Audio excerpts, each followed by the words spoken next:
Sejumlah mantan pegawai KPK sempat menanyakan langsung pada Febri Diansyah dan juga Rasa Mala Aritonang terkait alasan mereka menjadi pengacara Verdi Sambo dan juga Putri Chandrawati. Mereka melontarkan pertanyaan tersebut pada Febri dan juga Rasa Mala melalui grup percakapan WhatsApp yang diisi para mantan pegawai KPK. Mantan Ketua Wadah Pegawai KPK Yudi Purnomo Harahap dan rekan-rekannya ex-pegawai KPK mengaku baru tahu bahwa Febri Diansyah dan Rasa Mala Aritonang menjadi penasihat hukum Verdi Sambo setelah melihat poster konferensi pers. Sebelumnya, Febri dan Rasa Mala tidak pernah menyampaikan hal tersebut pada Yudi atau ex-pegawai KPK lainnya. Sebagai rekan, Yudi pun menyarankan Febri Diansyah serta Rasa Mala Aritonang untuk mundur saja menjadi pengacara Verdi Sambo dan Putri Chandrawati.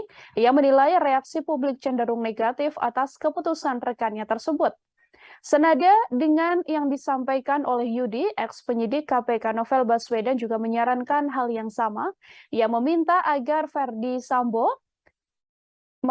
ia meminta agar Febri dan juga Rasa Mala untuk mundur dari keputusan membela Verdi Sambo serta Putri Chandrawati. Dua ex-pegawai KPK ini telah diumumkan menjadi bagian dari tim kuasa hukum ex-Kadif Propam Polri Irjen Verdi Sambo serta Putri Chandrawati. Keduanya diperkenalkan secara khusus dalam jumpa pers di Hotel Erian, kawasan Menteng, Jakarta Pusat pada Rabu 28 September.